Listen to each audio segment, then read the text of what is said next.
오늘 한국일보가 이른바 이 대장동 게이트의 핵심 법인 중에 하나인 화천대유에 대해서 이제 그 중에 뭐 여러 가지 문제가 있지만 이른바 고문 변호사라는 것, 여기에 대해서 집중적으로 분석을 했습니다. 그 고문 변호사의 대법관 있지요, 검찰총장 출신 있지요, 특검 출신 있지요. 여러분께서는 어떻게 보시는지 모르겠습니다만 제가 최근 몇 년 동안 본 이 변호인단 중에 초호화 군단이어도 이 정도 초호화 군단은 제가 처음 보는 것 같습니다. 네로라는 대기업 총수가 재판을 받을 때도 이 정도는 아니었던 것 같아요. 그런데 지금 이런 분석이 나와 있습니다. 고문 변호사, 그냥 변호사 말고 전담 변호사 말고 고문 변호사, 도대체 무슨 일을 하는 거지? 고문 변호사라는 건 이 업무의 영역, 이게 불분명합니다. 그다음에 고문 변호사는 도대체 얼마를 줘야 되는 거지? 한 달에 100만 원만 줘도 되는 건가? 아니면 한 달에 1000만 원 줘야 되는 건가? 아니면 몇 천만 원, 몇 억이 왔다 갔다 하는 건지. 고문 변호사는 그 오너가 아주 개인적으로 뭔가 계약을 하는 때가 많기 때문에 고문 변호사가 하는 일과 그 보수는 들쭉날쭉이다, 너무나. 첫 번째. 두 번째,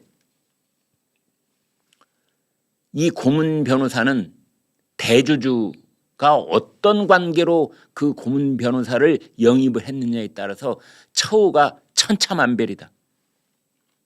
그 다음에 고문 변호사가 하는 일은 불법과 합법을 왔다리 갔다리 한다.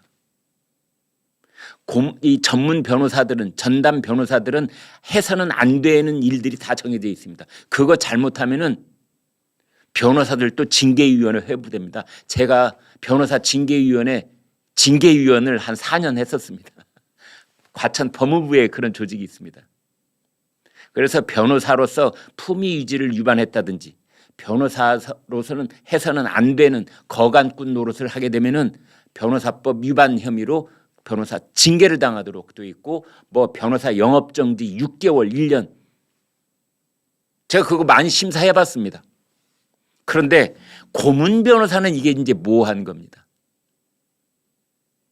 그러니까 변호사는 이 사건 담당 판사나 검사한테 전화를 걸 수 있는지 없는지, 이제 이런 부분들이 걸 수 없다. 판사에게는 전화도 안 된다. 같이 식사를 해도 안 된다. 뭐 이 접대를 해서도 안 된다. 이런 게 있다면 고문 변호사는 말이죠, 자유로운 겁니다.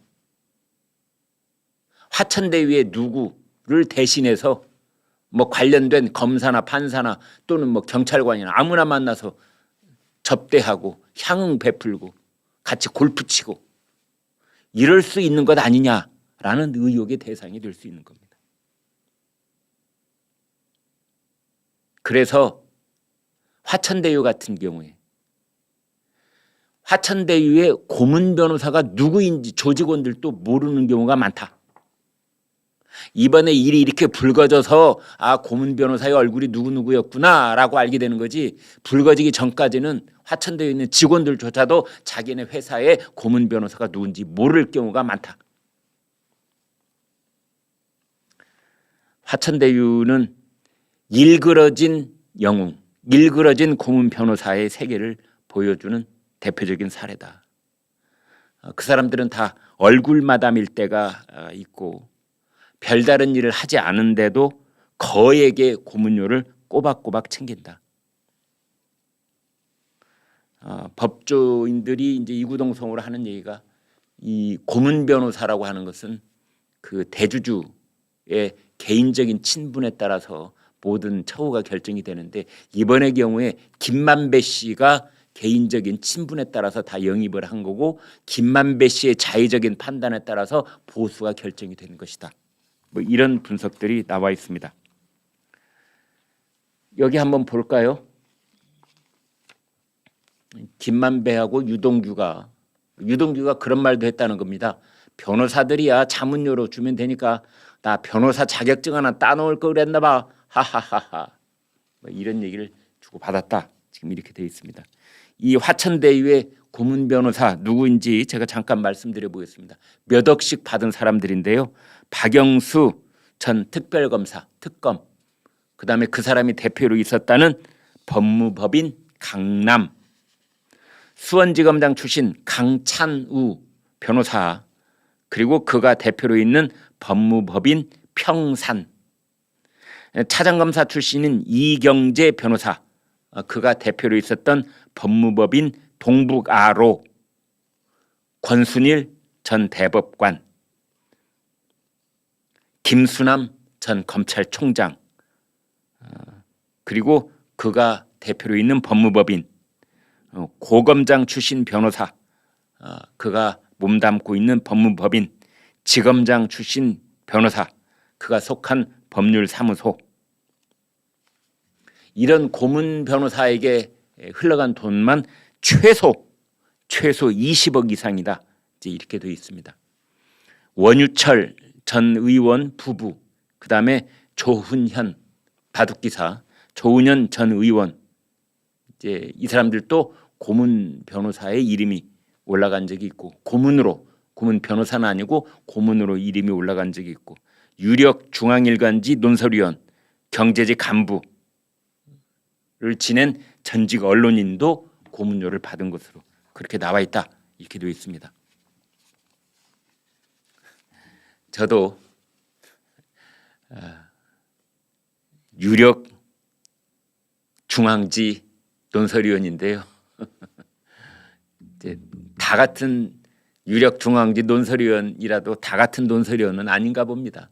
이런 식으로 또 고문을 한 사람이 있는 것 같습니다.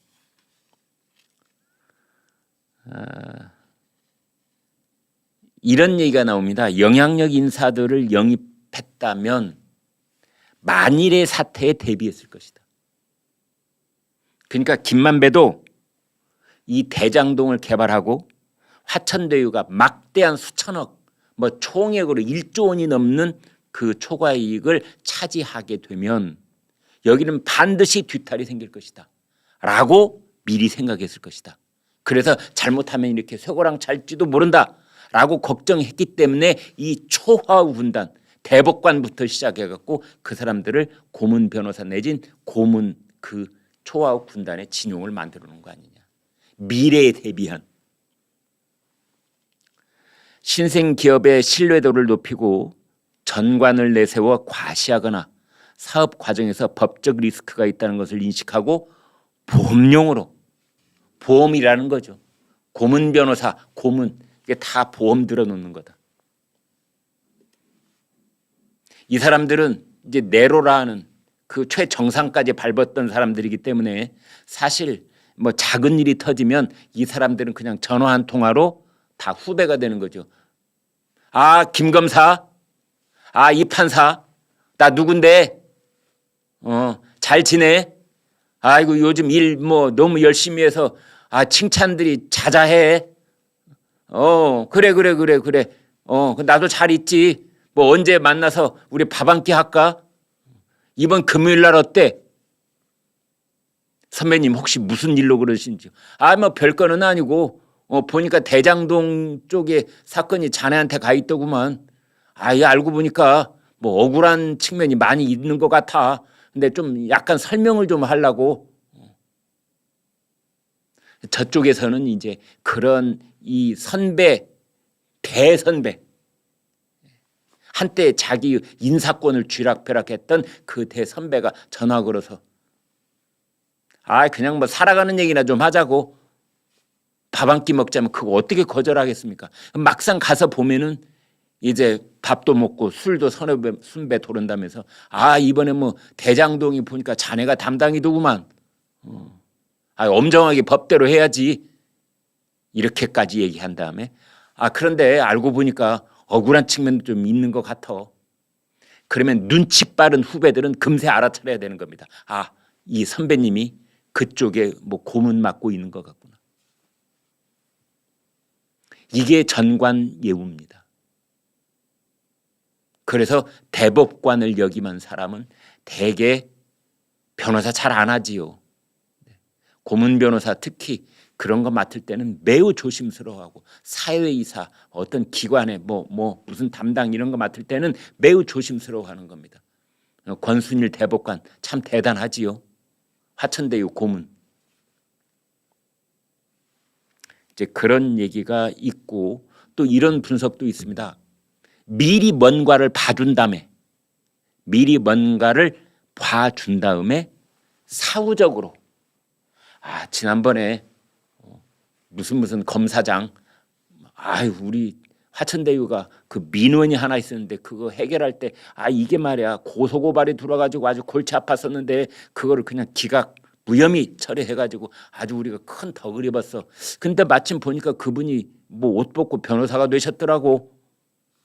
우리가 은혜를 잊으면 안 되지. 그래서 고문 변호사 해가지고 몇 억씩.